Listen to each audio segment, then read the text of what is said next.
Queria que os irmãos abrissem a palavra de Deus no livro de Atos.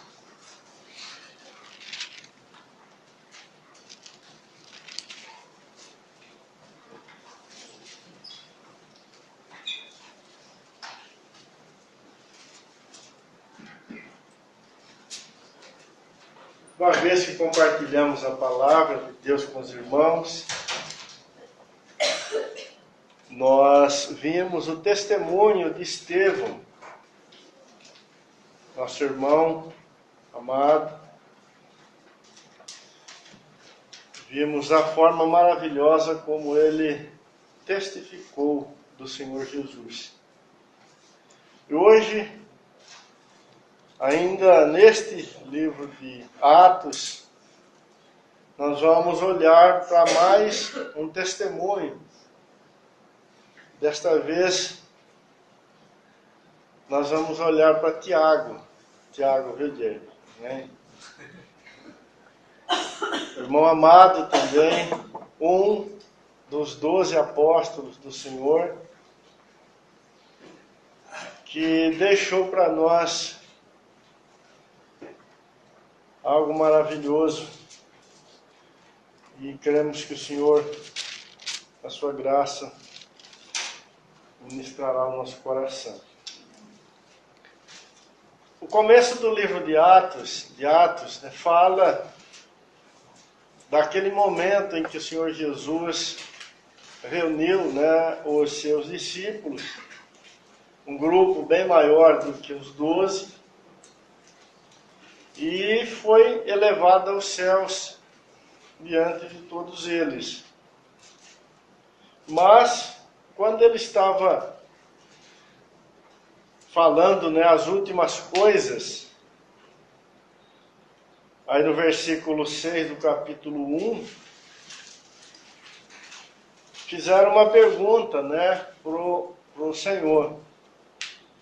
Disseram assim: então, os que estavam reunidos lhe perguntaram: Senhor, será esse o tempo em que restaures o reino a Israel? Respondeu-lhes: não vos compete conhecer tempos ou épocas que o Pai reservou pela sua exclusiva autoridade, mas recebereis poder ao descer sobre vós o Espírito Santo, e sereis minhas testemunhas, tanto em Jerusalém como em toda a Judéia e Samaria e até os confins da terra. Os discípulos, com certeza formado, o grupo era formado por uma maioria judeus, e eles estavam bastante desejosos, né, de que o reino de Deus prometido e anunciado de uma forma muito clara desde o profeta Daniel se manifestasse na sua plenitude. Com certeza eles ainda não haviam compreendido, né, plenamente. O Espírito Santo ainda não havia sido derramado. Então a compreensão e a revelação que eles tinham do reino de Deus ainda era muito, muito pequena, né? E isso ajuda a explicar essa pergunta que fizeram para o Senhor aqui. Mas eu queria chamar a atenção dos irmãos para a resposta que o Senhor Jesus deu.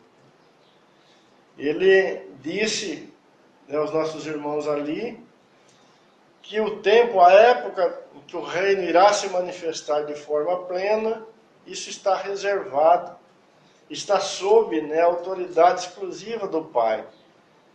No tempo de Deus, isso vai ocorrer.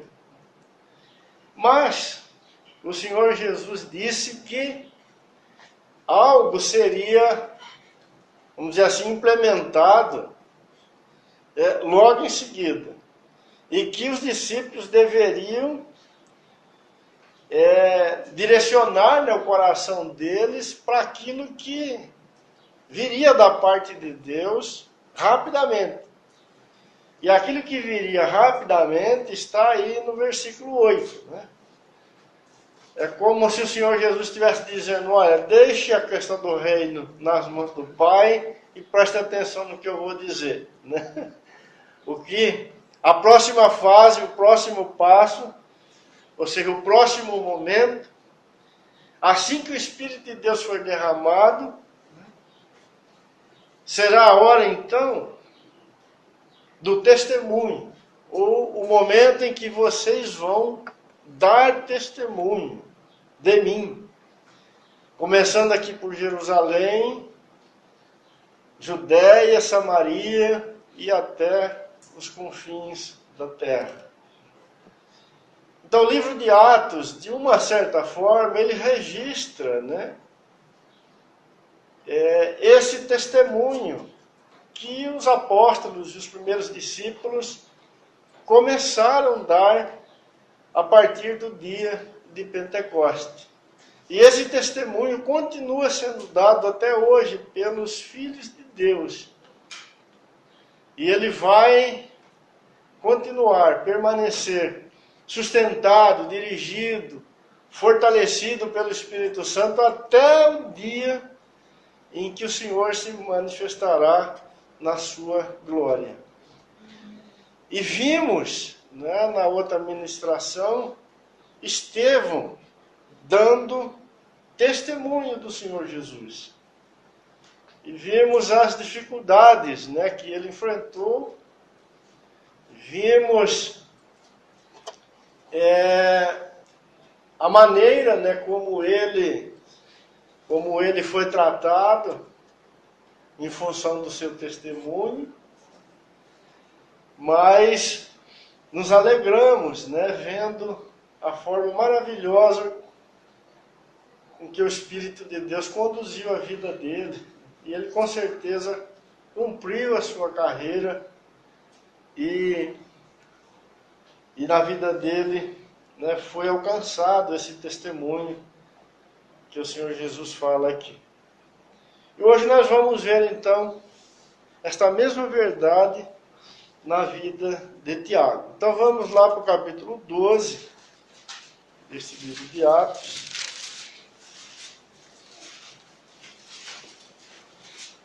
Do versículo 1 ao 3.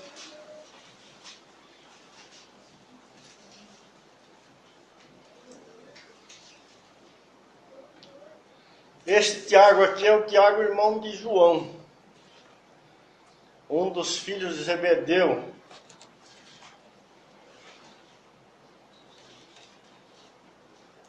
Um dos dois, né, que foram chamados aí por Jesus de filhos do trovão. Por aquele tempo mandou o rei Herodes prender alguns da igreja para os maltratar, fazendo passar a fio de espada a Tiago, irmão de João. Ninguém tem dúvida aqui do que significa passar a fio de espada, né? Vendo ser isto agradável aos judeus, prosseguiu, prendendo também a Pedro. E eram os dias dos pães asmos. Até aqui.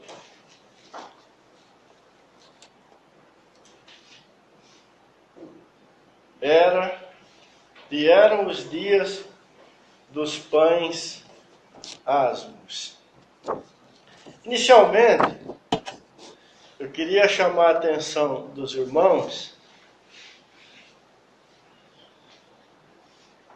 para algo que há nesses 3 versículos bastante importante e que não foi registrado pelo Espírito Santo de Deus à toa. A morte de Estevão, ela foi registrada com poucas palavras, né? Mas cada uma dessas palavras aqui tem algo muito precioso por trás. No versículo 1, né, está escrito que o rei Herodes mandou prender alguns da igreja para os maltratar. Aqui nós vemos, né, o rei Herodes, e quando a palavra de Deus fala de reis, ela está falando de governos, né? Ela está falando de poder político, ela está falando de estados, né? Ela está falando daquela visão que Daniel teve, né, lá no seu tempo na Babilônia. Aliás, que Nabucodonosor teve, né, no seu sonho, ele viu aquela grande imagem, aquela grande estátua, e que Daniel foi usado por Deus para interpretar o significado daquela grande estátua, né? Ali foi mostrado a Daniel os reinos dos homens, os 5 grandes reinos que são colocados, né, na palavra de Deus em destaque. E por último, naquela visão que Nabucodonosor teve, também foi visto o reino do Senhor Jesus mostrado naquela pedra que foi cortada daquela montanha sem o auxílio de mãos, que bateu contra aquela grande estátua e transformou ela em pó, que foi soprada pelo vento e que nunca mais foi vista. E então aquela pedra cresceu, se tornou uma grande montanha e encheu toda a terra. E Daniel recebeu a revelação de que aquela pedra era um tipo do reino de Cristo. Deste reino que os judeus aqui perguntam para o Senhor se agora ele seria estabelecido, seria implantado. E o Senhor diz, olha, no tempo certo ele vai ser estabelecido. Mas agora é a hora de testemunhar. E o que nós temos aqui na figura de Herodes? Nós temos este poder humano, né? Este governo humano, mostrado ali naquela grande estátua, mas que na história humana já se manifestou e se manifesta até hoje, né? Com muitas caras, com muitos nomes. E Herodes aqui faz parte desta realidade, né? E o que Herodes está fazendo? Ele está prendendo aqueles que estão dando testemunho de Jesus. E não prendeu numa colônia de férias, não, né? Ele prendeu para maltratar. O que mais nós temos aqui? Versículo 3. Herodes viu o quê? Ser isto agradável aos judeus.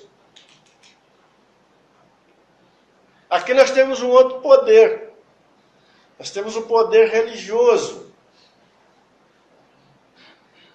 E o Espírito de Deus usou Lucas aqui para registrar uma pequena frase, né, que mostra claramente isso. Está escrito que eram os dias dos pães asmos, ou seja, a semana que antecede o dia da Páscoa. É a semana onde termina com a celebração da Páscoa. Então Herodes estava prendendo e maltratando, manifestando o seu poder humano, o seu governo humano. Por outro lado, o judaísmo estava em festa. Os judeus estavam ali em Jerusalém e vinham, nós sabemos, até mesmo, né, pelos relatos do Novo Testamento, que eles vinham de todos os lugares do mundo para esta festa. Basta você olhar o que aconteceu no dia de Pentecostes, né? Eles ainda estavam ali. E os judeus que estavam celebrando a semana da Páscoa ficaram muito satisfeitos com aquilo que Herodes estava fazendo. Então o poder religioso também estava de acordo.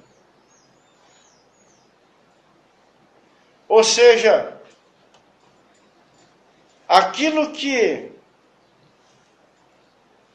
estes pães asmos simbolizavam, tipificavam, já havia se cumprido na pessoa do Senhor Jesus. A palavra de Deus diz que o Senhor Jesus é o Cordeiro Pascal. Mas a religião colocada e vista ali no judaísmo não viu isso. O cordeiro veio, foi sacrificado, foi imolado, a verdadeira Páscoa aconteceu, o verdadeiro pão asmo foi repartido e a religião não viu absolutamente nada, né? E ela está aqui em plena atividade, de mãos dadas com o poder político. Fazendo o que, irmão? Perseguindo aqueles que são as testemunhas do Senhor Jesus.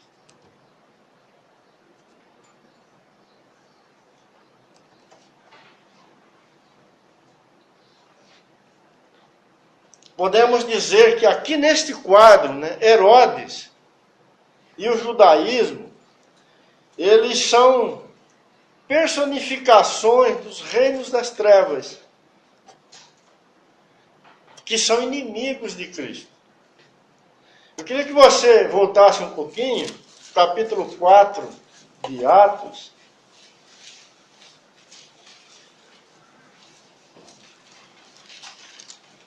Quando Pedro e João foram presos, né, em outro episódio, porque eles estavam também testemunhando o nome do Senhor Jesus,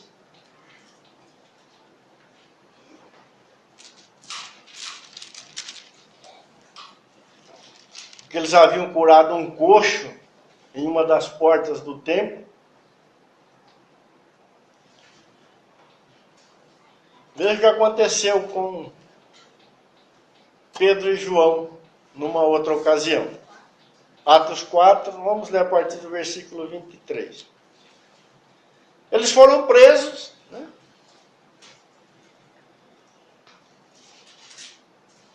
Mas assim que ganharam a liberdade, versículo 23,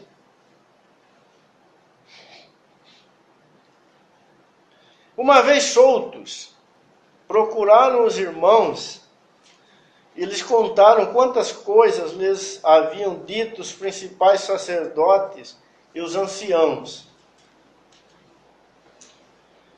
E os sacerdotes e os anciãos haviam falado coisas horríveis, né, para João e Pedro.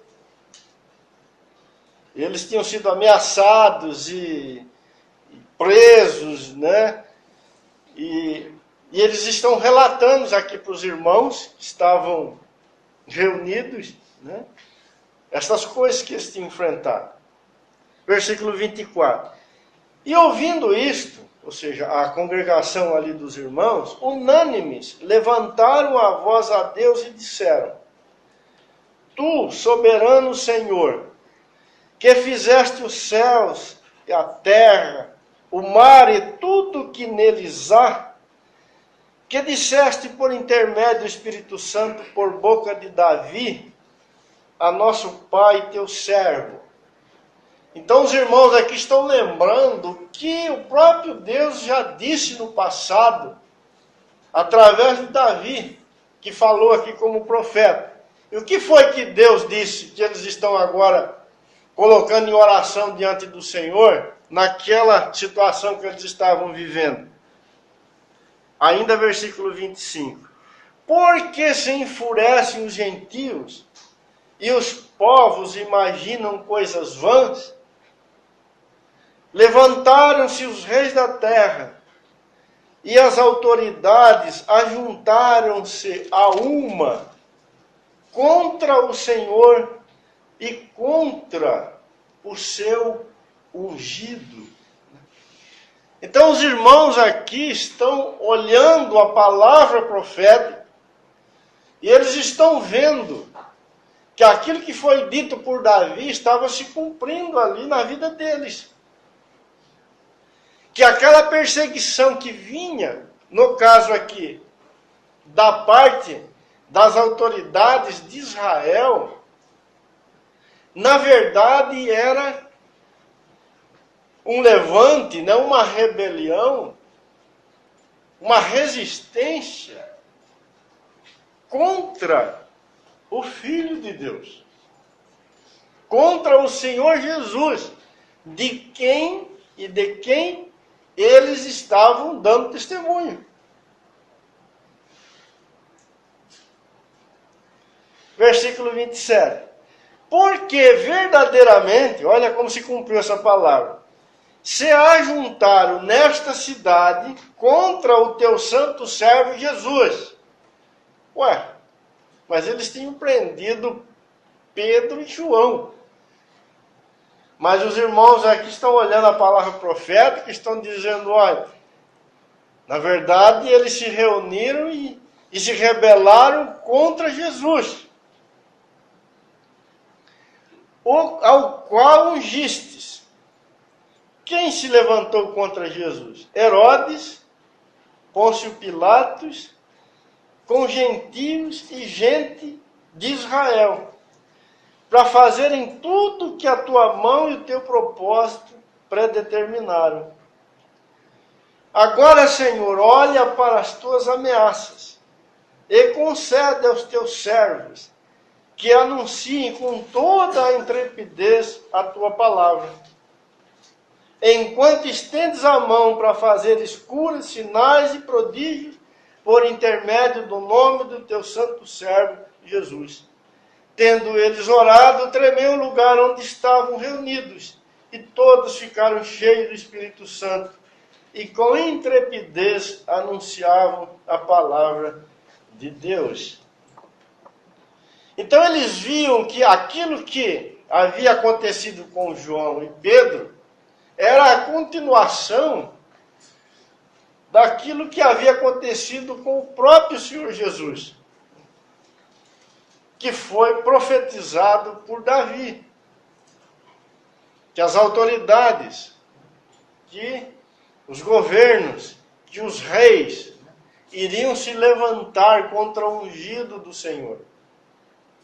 E no caso ali em Jerusalém, eles se levantaram em associação com os próprios judeus e promoveram a crucificação do Senhor Jesus. Eu queria ler o Salmo 2, onde nós temos essa profecia de Davi inteira. Salmo de número 2.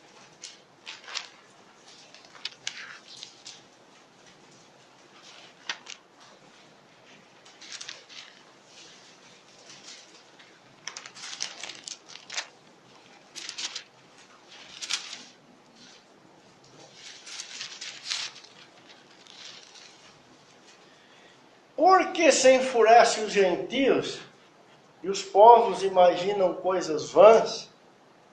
Os reis da terra se levantam e os príncipes conspiram contra o Senhor e contra o seu ungido, dizendo. Irmãos, percebam que toda a questão é contra o Senhor Jesus, porque Ele é o Rei dos reis e o Senhor dos senhores. E o testemunho aponta para esta verdade eterna. Esta é a verdade de Deus. É a verdade absoluta de Deus.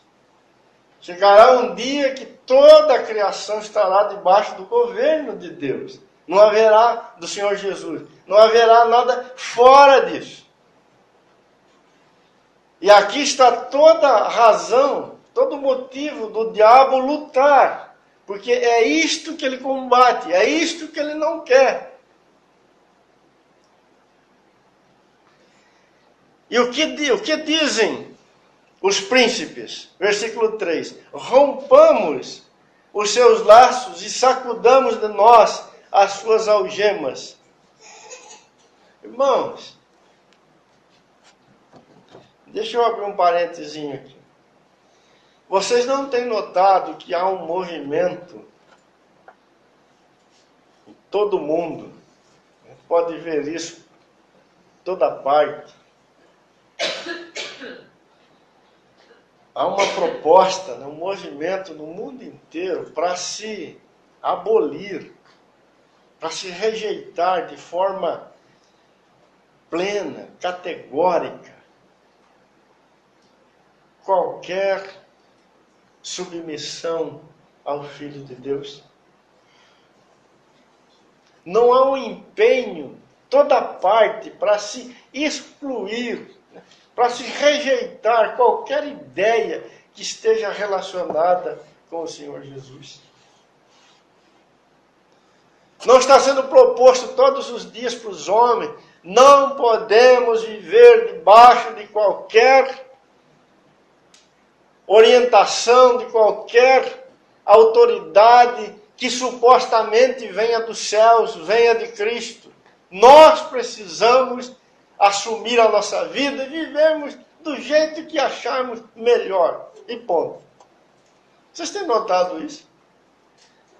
Isso não é novo.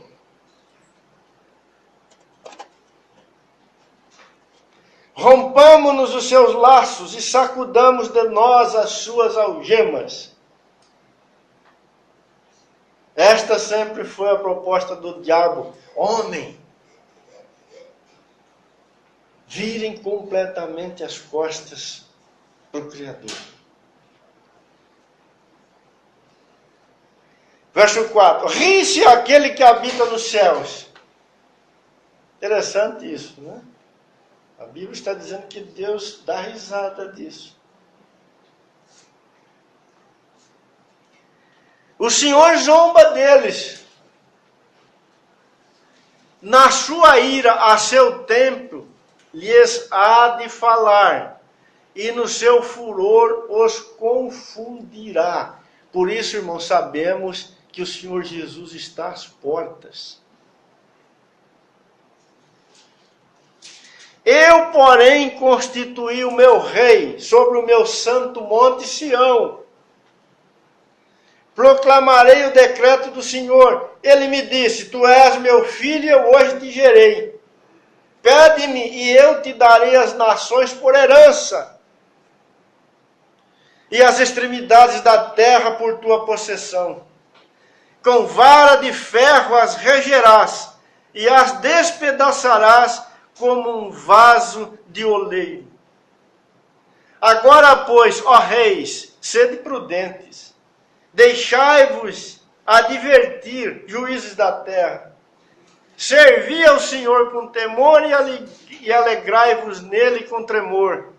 Beijai o filho, para que se não irrite, e não pereçais no caminho.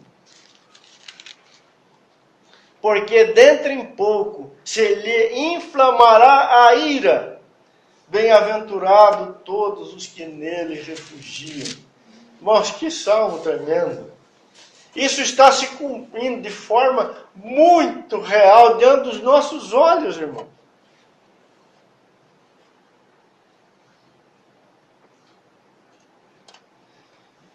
Se você olhar para tudo que os governos estão fazendo hoje,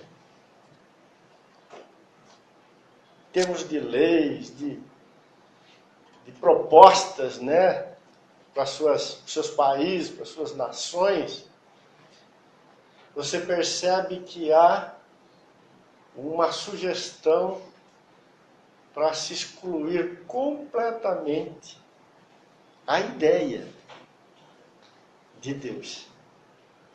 Qualquer tipo de relacionamento com o Criador.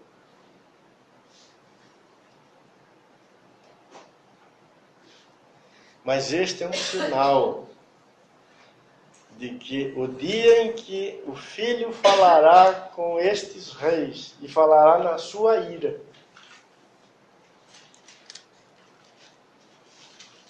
mas mesmo assim, vemos a misericórdia de Deus aqui, chamando, todos para o arrependimento, antes que este dia aconteça.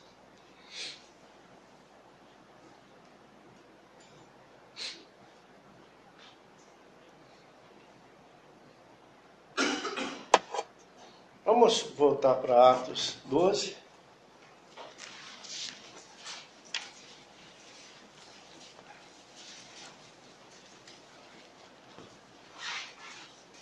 Como eu já disse, por que é assim, irmãos?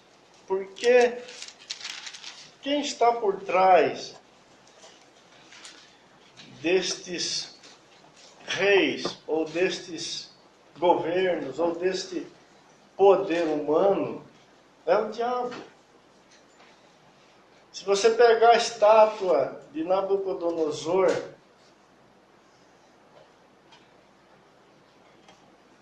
e depois olhar para as outras visões que Daniel teve relacionada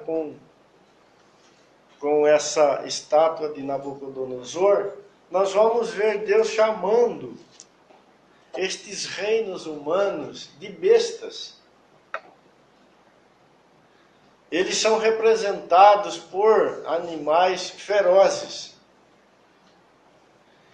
E quando chegamos no livro de Apocalipse, estas bestas, elas são colocadas de uma forma ainda mais terrível. Por que mais terrível? Porque vemos que o próprio diabo, num determinado momento, ele concede poder, do seu poder, a estas bestas, que são estes governos, esses poderes humanos. E o livro de Apocalipse termina, mostrando para nós que no momento final teremos duas grandes bestas. Uma que representa o poder político, o poder dos governos, e a outra que representa o poder religioso. Ambas dinamizadas, energizadas por Satanás.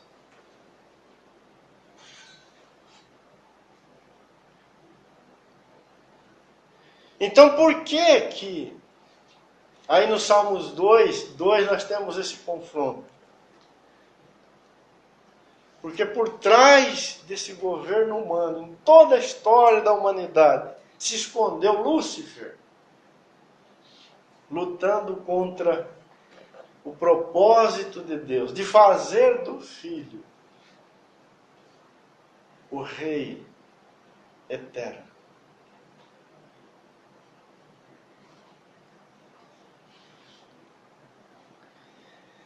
Voltando para Tiago, eu queria chamar a atenção dos irmãos para algo interessante que está em Marcos capítulo 10. Deixa marcadinho aí Atos 12, depois nós vamos voltar aí.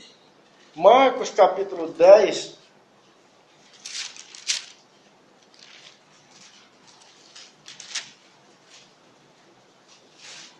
Versículo 35.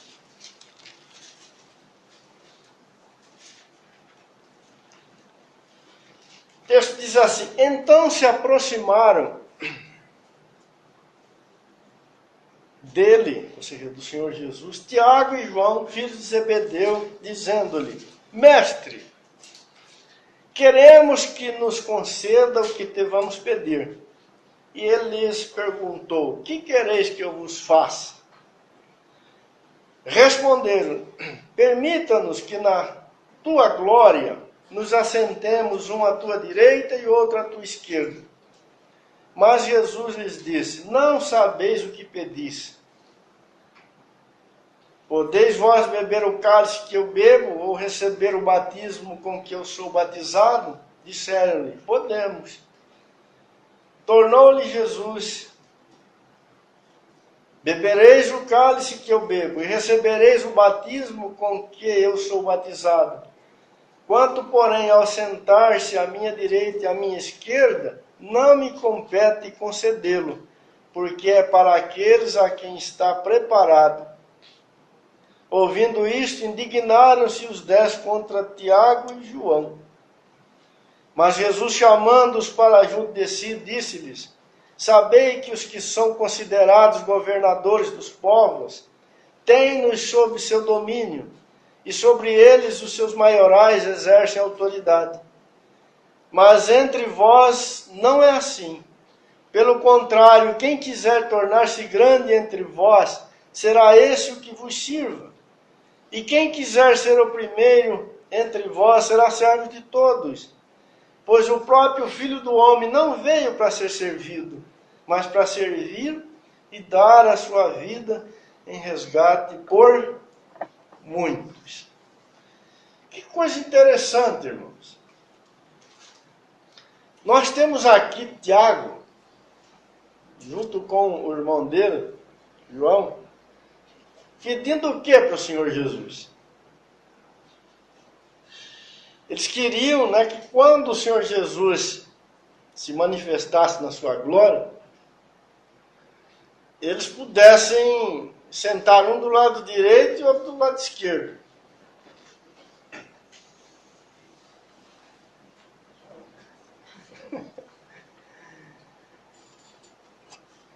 E Jesus falou para ele: vocês não sabem o que vocês estão falando. O que nós temos aqui? Nós temos 2 homens que manifestam o pensamento de todo o resto da humanidade. Ou seja, toda a humanidade caída e forjada por este governo humano caído, que tem como mentor o próprio diabo, pensa dessa forma. Tiago e João aqui, eles estão manifestando o padrão daqueles reinos que são inimigos de Deus, que são contrários a Cristo. Tiago aqui está querendo grandeza.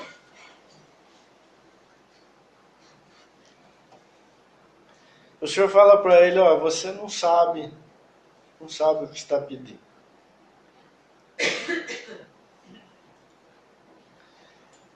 E o que o Senhor vai falar para eles?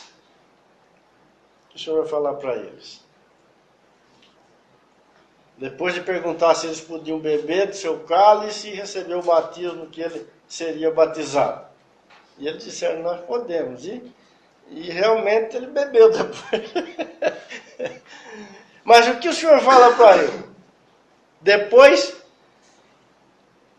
que não só os 2, mas os demais, ou seja, os outros 10 também ficaram bravos, porque só tinha lugar para 2, só tinha uma direita e uma esquerda, onde que ia pôr tanta gente? Aí então Jesus chama-os para junto de si e diz: sabeis que são considerados, os que são considerados governadores dos povos, o que eles fazem? Tem os povos sobre seu domínio, e sobre eles os seus maiorais exercem autoridades. Então esse é o governo humano. Isso aqui é Herodes que está lá prendendo Tiago. Mas Jesus continua. Entre vós não será assim, pelo contrário. Ou seja, o meu reino é diferente. Quem quiser tornar-se grande entre vós, será esse o que vos sirva. É deste reino e deste rei que Tiago estava dando testemunho quando ele foi preso por Herodes. E quem quiser ser o primeiro entre vós, será servo de todos. Por quê? Porque o próprio Filho do Homem não veio para ser servido, mas para servir.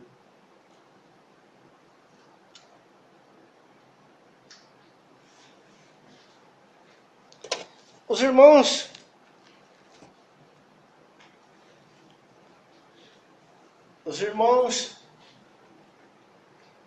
com certeza não têm dificuldades. Nenhum de nós aqui deve ter essa dificuldade para ver que aqui no capítulo 12, quando Tiago foi preso por Herodes, o Senhor Jesus já tinha feito essa mudança no coração dele, certo? Porque senão Tiago não estaria ali.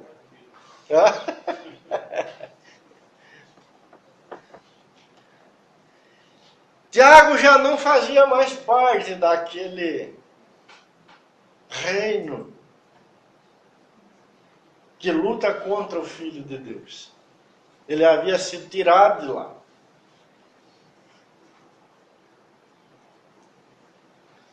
Toda a sua maneira de ver as coisas era nova.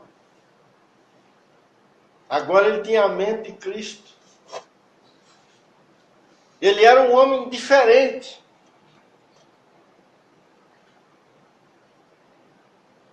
Porque se ele não fosse diferente, ele seria amigo de Herodes e companheiro dos judeus que estavam festejando nos dias dos asmos.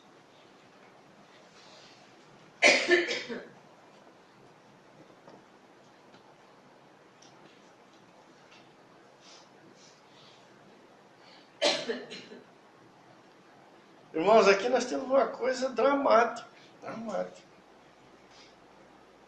É impossível qualquer um que queira dar testemunho do Senhor Jesus conseguir isso, ser usado pelo Espírito de Deus nisso. Se esta obra da qual ele fala, e aquele que ele anuncia não tiver sido forjado no seu próprio coração.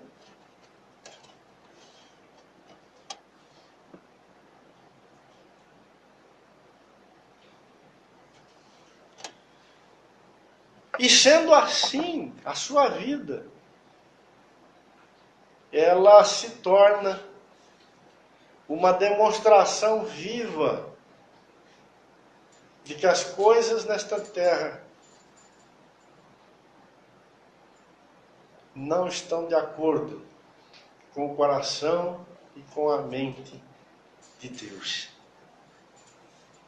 E que o testemunho dado por eles é de que o Senhor Jesus, na sua manifestação, mudará todas as coisas.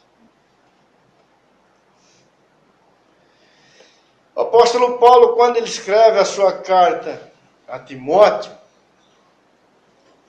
capítulo 1, vamos dar uma lidinha lá.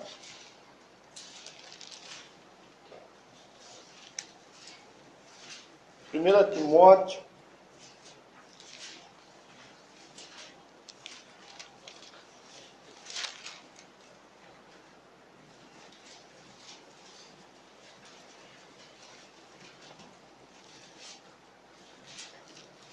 capítulo 1, versículo 12.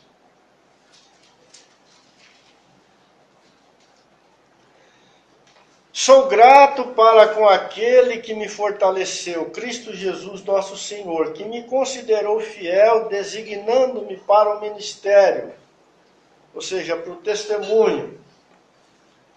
A mim que no outro tempo era blasfemo, perseguidor, insolente, mas obtive misericórdia, pois o fiz na ignorância, na incredulidade. Transbordou, porém, a graça de nosso Senhor com fé e o amor que há em Cristo Jesus. Fiel é a palavra e digna de toda aceitação, que Cristo Jesus veio ao mundo para salvar os pecadores, dos quais eu sou o principal.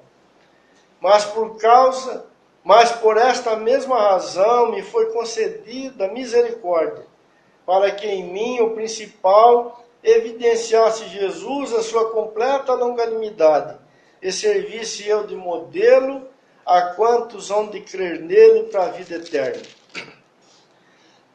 Assim ao Rei eterno, imortal, invisível, Deus único, honra e glória pelos séculos dos séculos. Amém. Este é o dever de que te encarrego, ó filho Timóteo, segundo as profecias de que antecipadamente fostes objeto. Combate firmados nelas o bom combate, mantendo a fé e a boa consciência, porquanto alguns, tendo rejeitado a boa consciência, vieram a naufragar na fé. Capítulo 2, versículo 1. Antes de tudo, pois, exorto que se pratique, que se use a prática de súplicas, orações e intercessões e ações de graças em favor de todos os homens, em favor dos reis e de todos que se acham investidos de autoridade, para que vivamos vida tranquila e mansa, com toda a piedade e respeito. Isto é bom e aceitável diante de nosso Salvador, o qual deseja que todos os homens sejam salvos e cheguem ao pleno conhecimento da verdade. Porquanto há um só Deus e um só mediador entre Deus e os homens, Cristo Jesus, o homem, o qual a si mesmo se deu em resgate por todos, testemunho que se deve prestar em tempos oportunos. Para isto foi designado pregador, apóstolo, firmado, afirmo a verdade, não minto, mestre dos gentios na fé e na verdade. Então Paulo está dizendo que não só ele, mas também Timóteo, foram chamados pelo Senhor para dar esse testemunho de que o desejo do coração de Deus é conduzir os homens à salvação, à verdade e ao reino de Cristo, ao propósito eterno de Deus. E Paulo fala aqui que ele foi colocado por Deus como um modelo, como um exemplo, de como a graça de Deus é maravilhosa para resgatar o homem. Mas ele pede a Timóteo que convoque os irmãos e orem em favor das autoridades. Pedindo o quê? Buscando o quê diante do Senhor? Que da parte das autoridades venham paz ou aquela condição de tranquilidade, aonde eles possam dar esse testemunho ou viver a vida de forma tranquila, com toda a piedade e respeito.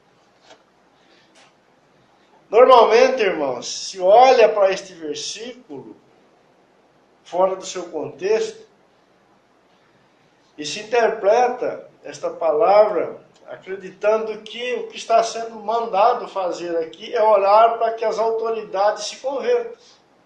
Mas não é isso que está aqui. O que Paulo está vendo aqui, contemplando aqui, é que as autoridades podem ser instrumentos do diabo, para que o desejo do coração de Deus não se cumpra.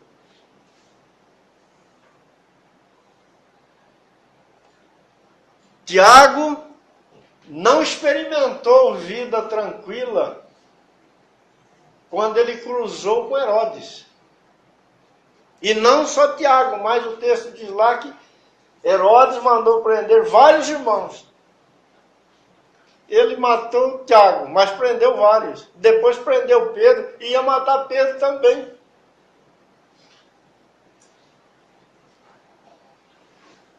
Paulo, pelo Espírito, ele sabe disso. Os irmãos lá de Atos conheciam a palavra profética. E Paulo também conhece a palavra profética. Ele sabe quem se esconde por trás dos governos humanos. Então, quando ele pede para orar para que Deus, na sua soberania, guarde os seus filhos, para que eles possam dar testemunho do Senhor Jesus e serem guardados da ação do diabo, que quase sempre, para não dizer sempre, procede desses poderes humanos.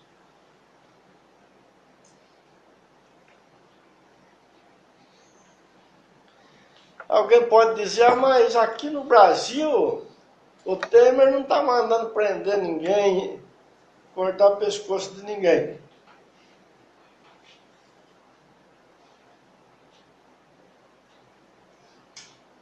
Não se engane.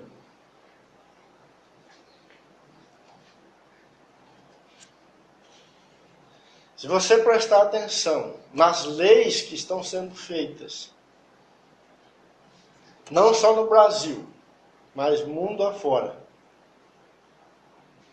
vocês vão ver a intenção, sempre a intenção de negar Cristo e seu reino. A intenção de sempre afastar o homem da fé no Senhor. Todas as leis, de alguma forma, chamam o homem para o descaminho.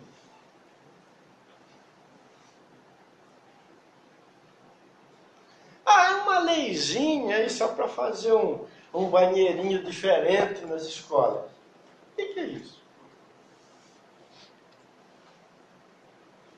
É uma leizinha que não pode dar mais uma varada na poupança da criança. Da onde que vem isso, irmão?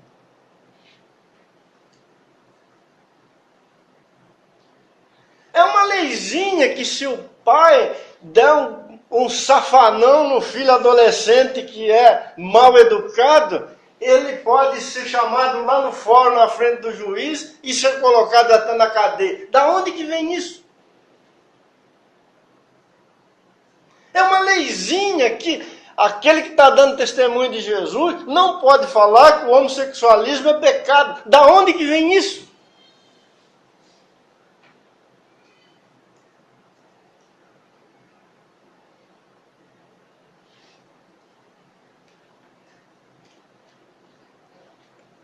É uma leizinha que sempre contraria o que Deus tem na sua palavra para o homem. Naquilo que diz respeito à sua família, naquilo que diz respeito à sua maneira de lidar com aquilo que é certo e com o errado. De onde que vem isso? É uma leizinha só para liberar a maconhinha. Da onde que vem isso? É uma leizinha só para matar a criança que está sendo gerada no ventre da mãe até uns 8 meses. De onde que vem isso?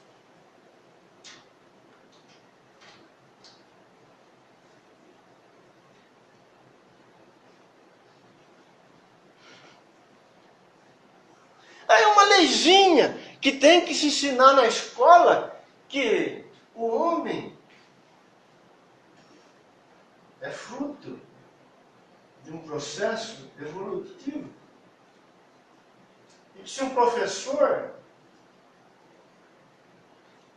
se recusar a ensinar isso, ele não pode ser professor. De onde vem isso?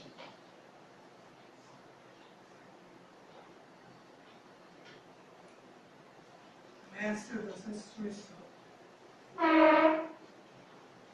Do mesmo lugar de onde veio a espada de Herodes. Irmãos, quando Pedro e Tiago, aliás, Pedro e João foram presos, estavam diante do Sinédrio, e foi ordenado para eles que não continuassem dando testemunho de Jesus, eles disseram: importa mais obedecer a Deus do que aos homens. Por que eu estou dizendo isso?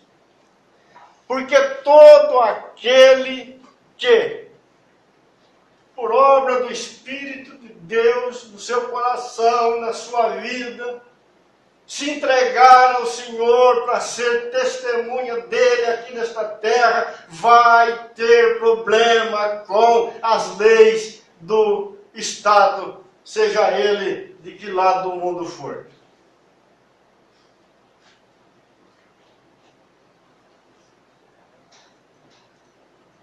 Vai ter problema.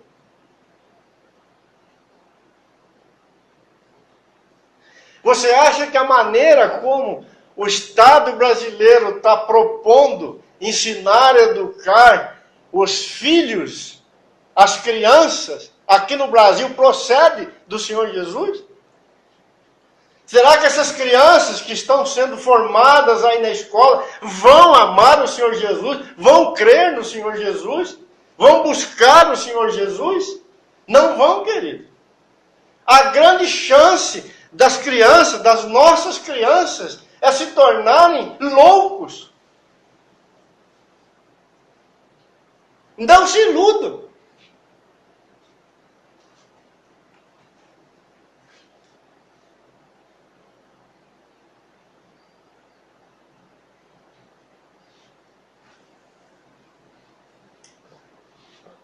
Esta é a questão.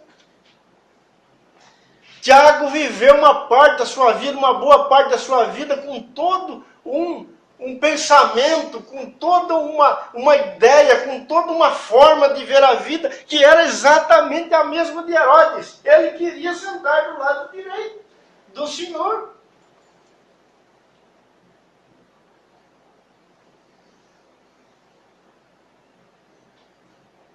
Mas no dia que ele rompeu com isso, ele encontrou uma espada.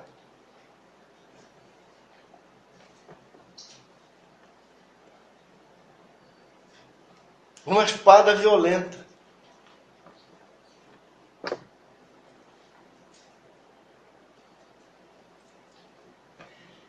Guardem isso.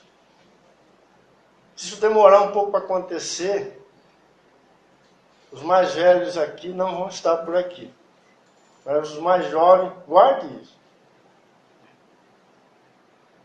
O tempo de decidir está chegando.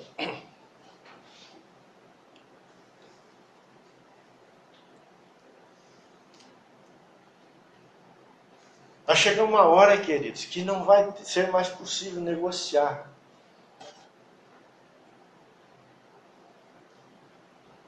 Hoje a gente acha que dá para negociar, mas não dá para negociar. Está chegando a hora que, para sustentar esse testemunho, os filhos de Deus vão ter muitos problemas na terra. Os nossos irmãos lá do passado conheceram as piores cadeias. Foram violentamente perseguidos, porque eles disseram: César não é o Senhor é Jesus. A vida não é desse jeito, a vida é desse jeito aqui. Eles tiveram problema.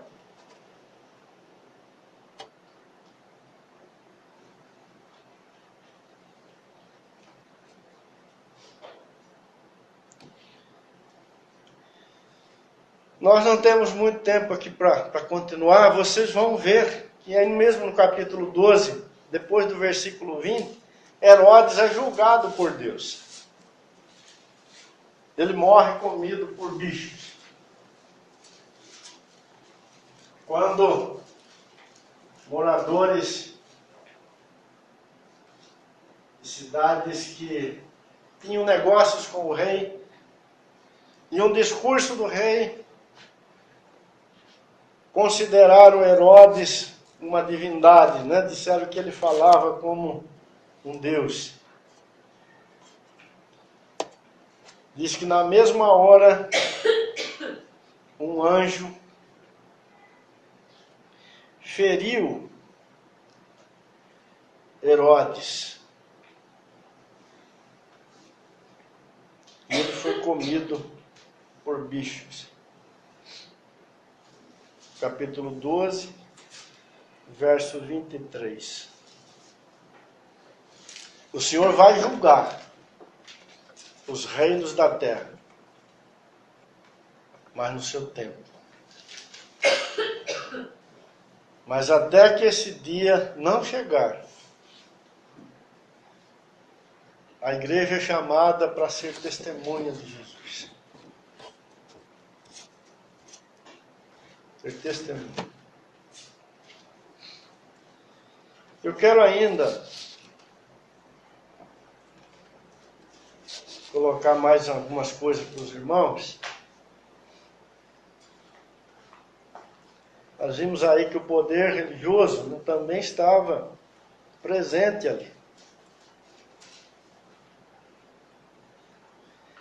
E podemos dizer que por trás desse poder religioso, tradicional, né, vazio, institucional, também está o diabo, porque uma das bestas do Apocalipse é o falso profeta.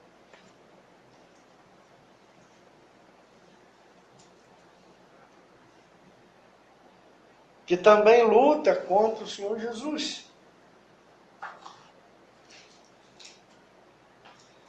E toda testemunha de Cristo, de alguma forma vai lidar, vai ter dificuldade com esta situação também. No capítulo 3 do livro de Apocalipse, quando aquelas cartas estão sendo escritas às igrejas, capítulo 3,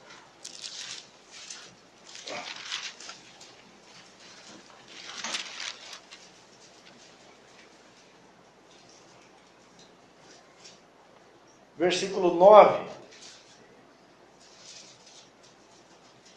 A carta à igreja em Filadélfia, uma igreja provada, né?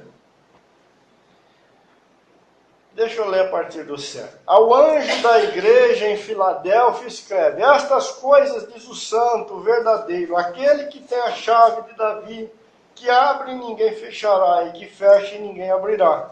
Conheço as tuas obras, eis que tenho posto diante de ti uma porta aberta, a qual ninguém pode fechar, que tens pouca força, entretanto, guardaste a minha palavra e não negaste o meu nome.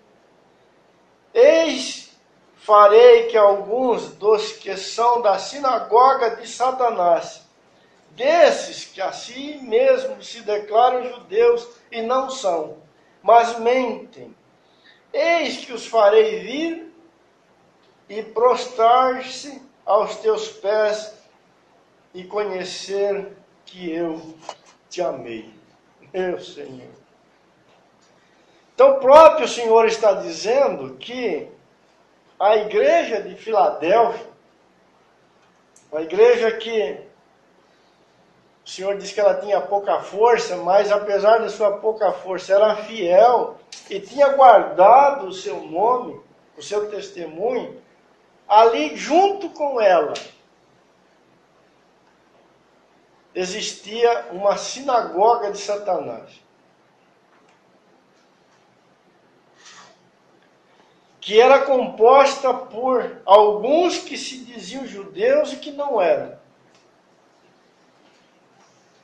Ou seja, havia um contexto religioso simultâneo com a igreja de Filadélfia que pelejava contra os santos do Senhor ali, naquele lugar. E o próprio Senhor Jesus chama, né, esse contexto ali de sinagoga de Satanás.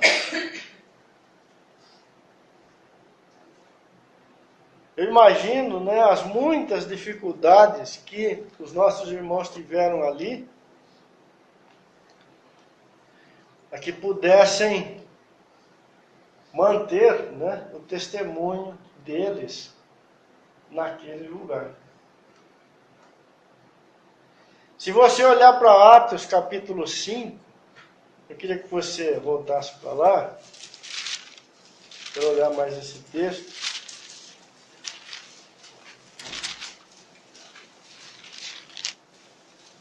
Versículo 12.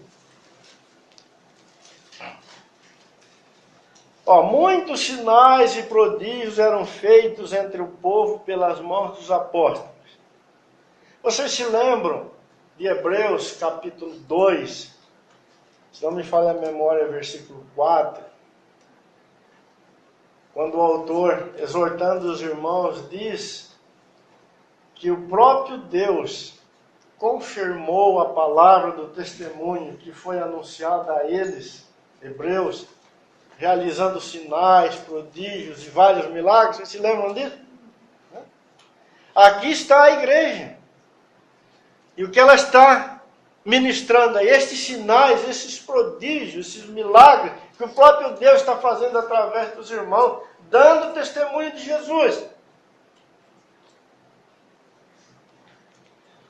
E costumavam todos reunir-se de comum acordo no pórtico de Salomão, uma parte, né, exterior lá do templo, em Jerusalém. Mas dos restantes ninguém ousava juntar-se a eles, porém o povo lhe tributava grande admiração.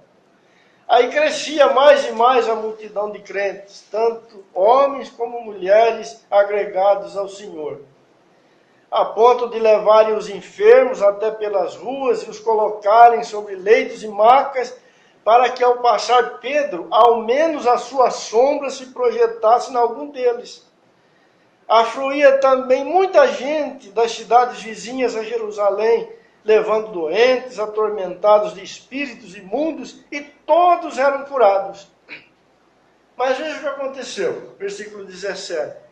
Levantando-se, porém, o sumo sacerdote e todos os que estavam com ele, isto é, a seita dos saduceus, tomaram-se de inveja e prenderam os apóstolos e os recolheram à prisão pública.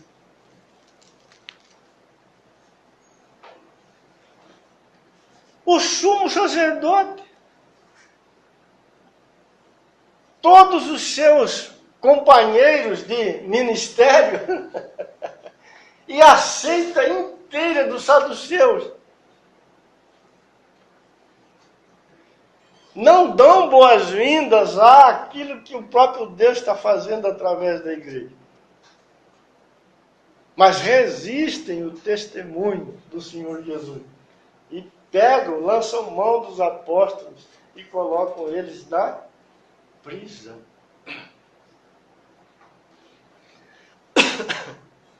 Nós não temos tempo para ver, mas com calma, depois você dê uma olhadinha no capítulo 19 de Atos. Quando Paulo chega com o evangelho em Éfeso, e prega, anuncia o Senhor Jesus ali, muitos se convertem. Em Éfeso havia um ídolo muito forte ali, né, que era a deusa Diana. Havia um templo muito grande em Éfeso. Era um centro de peregrinação ali da Ásia, né, a cidade de Éfeso, especialmente o templo da deusa Diana. E assim que o evangelho chegou ali, assim que o testemunho do Senhor chegou ali, não demorou muito, e alguns promoveram ali um levante, uma rebelião, uma confusão. E houve um dia, irmãos, que toda a cidade de Éfeso praticamente se ajuntou ali em torno do templo.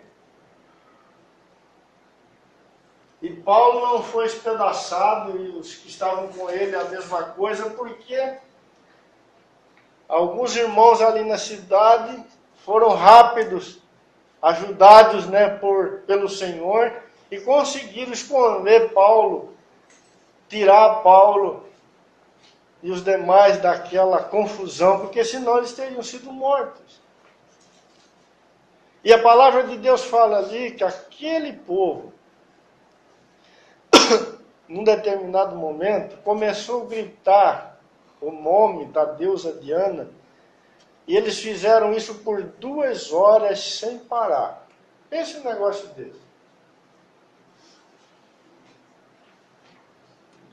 Você vê uma multidão gritando o nome de uma deusa por 2 horas sem parar.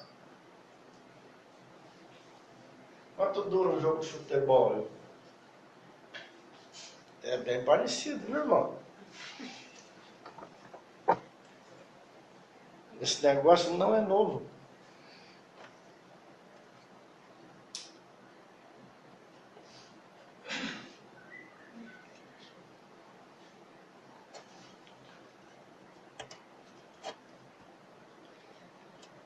Mas Tiago, um dia também esteve nesse território aí.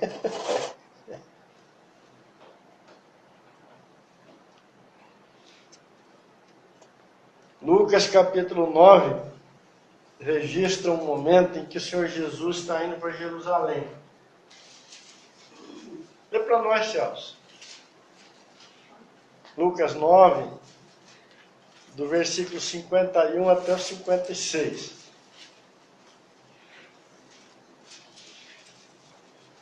E aconteceu que, ao se completarem os dias em que devia ele ser assunto ao céu, manifestou no semblante a intérpreta resolução de ir para Jerusalém. E enviou mensageiros que antecedessem. Indo eles, entraram numa aldeia de samaritanos para lhe preparar pousada, mas não o receberam, porque o aspecto dele era de quem decisivamente ia para Jerusalém. Vendo isto, os discípulos Tiago e João perguntaram: Senhor, queres que mandemos descer fogo do céu para os consumir? Jesus, porém, voltando-se, os respondeu e disse: Vós não sabeis de que espírito sois, pois o Filho do Homem não veio para destruir as almas dos homens, mas para salvá-las. E seguiram para outra aldeia. Olhando para João capítulo 4, nós descobrimos naquele encontro que Jesus teve com aquela mulher samaritana, e todo o Novo Testamento fala disso, especialmente os evangelhos, que os judeus não se davam com os samaritanos. Havia um conflito religioso, né, muito forte entre eles. Os judeus olhavam para os samaritanos e desprezavam os samaritanos. E nesse momento aqui, nesse episódio, os samaritanos não receberam a comitiva do Senhor Jesus. E Tiago procurou o Senhor Jesus, ele e João. Senhor, queres que a gente mande cair fogo do céu para consumir esse samaritano? Tiago está pensando com que cabeça aqui, irmãos?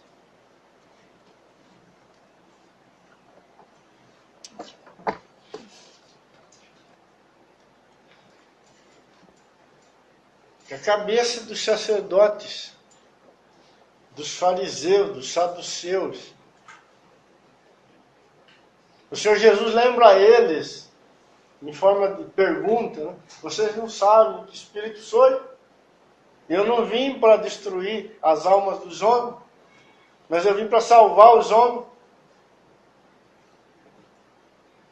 Tiago está aqui movido por aquele coração religioso, que ali manifestou nenhuma afinidade com o propósito do Pai em Cristo Jesus. E se não fosse, né, a graça do Senhor, os samaritanos tinham virado fumaça ali, né? Porque eles ainda lembraram o Senhor do que Elias fez lá no Velho Testamento. Como Elias fez. Elias fez isso.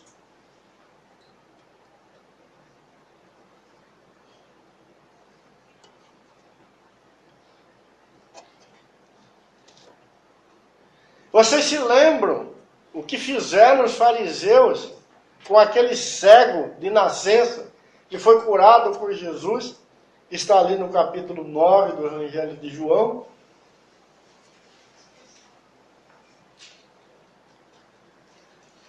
Quando ficaram sabendo os fariseus que Jesus havia curado o cego, ou que o cego tinha sido curado no sábado, eles ficaram furiosos. Os pais do cego não tiveram coragem de assumir que aquilo tinha ocorrido mesmo no sábado e que eles estavam, gratos por aquilo que tinha acontecido com o filho. Os pais saíram pela tangente.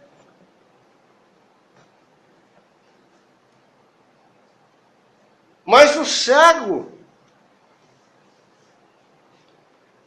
ele havia experimentado a graça e o poder do Senhor Jesus na vida dele. E ele foi fiel no seu testemunho.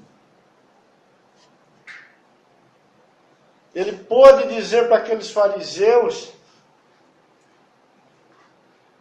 que, apesar dele não conhecer bem o Senhor Jesus, mas de uma coisa ele tinha certeza, que ele era cego e que agora ele estava vendo. E por causa dessa posição dele ao lado do Senhor Jesus, o Evangelho de João fala que o cego foi expulso da sinagoga, foi excluído, foi retirado do convívio.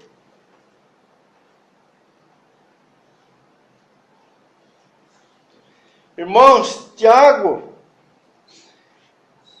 enfrentou esse poder religioso. Porque se Tiago estivesse em harmonia, em acordo com ele, sabe onde Tiago estaria naquele momento? Comendo pães asmos. A religião estava em torno da mesa dos asmos. Mas Tiago não fazia mais parte daquele contexto religioso. Ele conheceu, por graça, o Filho de Deus.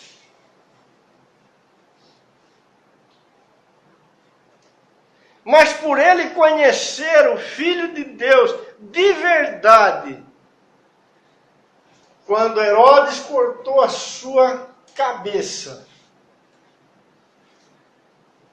muitos ficaram contentes com isso.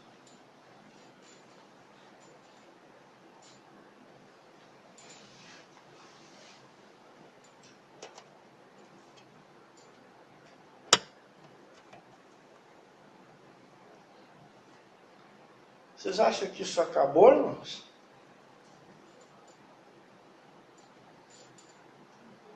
Você acha que a mesa dos asmos não existe nos nossos dias? Vocês acham que um contexto religioso sem nenhuma realidade, que não conhece Cristo de verdade, não está aí confrontando o testemunho do Senhor Jesus? Com certeza.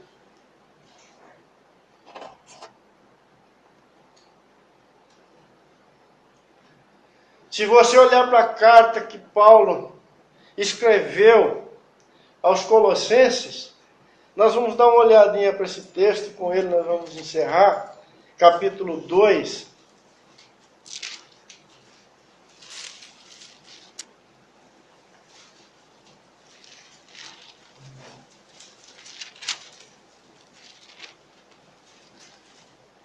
Versículo 16. Ninguém, pois, vos julgue por causa de comida, bebida, ou dia de festa, ou lua nova, ou sábados, porque tudo isso tem sido sombra das coisas que haviam de vir, porém o corpo é de Cristo. Ninguém se faça árbitro contra vós outros, pretextando humildade e culto dos anjos, baseando-se em visões, infatuado, sem motivo algum na sua mente carnal, não retendo a cabeça, da qual todo o corpo, suprido e bem vinculado por suas juntas e ligamentos, cresce o crescimento que procede de Deus. Se morrestes com Cristo para os rudimentos do mundo, por que, como se vivesses no mundo, vos sujeitais a ordenanças, tais como não manuseis isto, não proves aquilo, não toques aquilo outro, segundo os preceitos e doutrina dos homens? Pois que todas estas coisas com o uso se destroem. Tais coisas com efeito, têm aparência de sabedoria, como o culto de si mesmo, de falsa humildade e de rigor ascético. Todavia, não tem valor algum contra a sensualidade. E no capítulo 2, versículo 8, diz assim: cuidado que ninguém vos venha enredar com a sua filosofia e vãs sutilezas, conforme a tradição dos homens, conforme os rudimentos do mundo, e não segundo Cristo. Mas todo esse contexto que Paulo viveu aqui, que se alegrava com a morte de Estevão, está completamente vivo nos nossos dias. E no livro de Apocalipse é mostrado como uma das bestas. E o testemunho do Senhor Jesus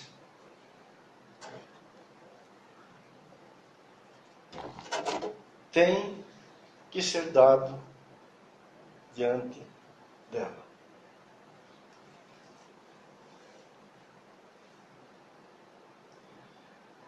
O meio em que o Senhor Jesus foi mais desprezado foi exatamente este daqui.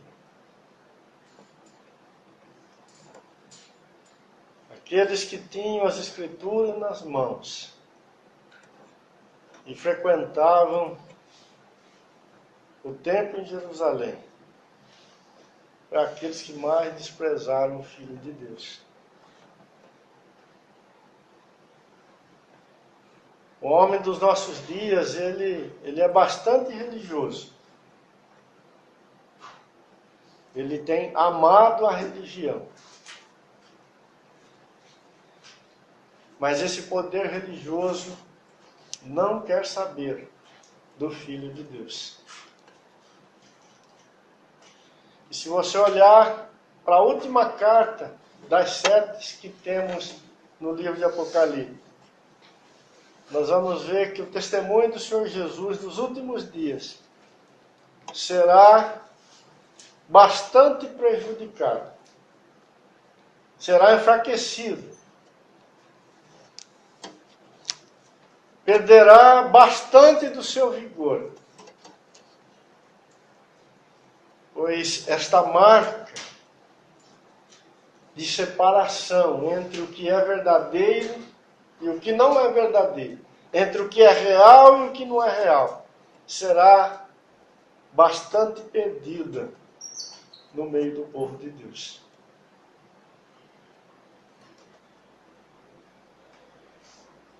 Que o Senhor nos ajude. Que o Senhor nos ajude. Que o Espírito de Deus nos dê discernimento, para que a nossa vida seja de fato testemunha do Senhor aqui na terra. E deixo com os irmãos as palavras do nosso irmão Paulo em 2 Timóteo 3:12, Ele diz que todo aquele que quiser viver piedosamente em Cristo será perseguido.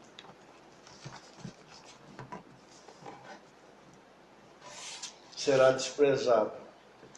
Terá dificuldades.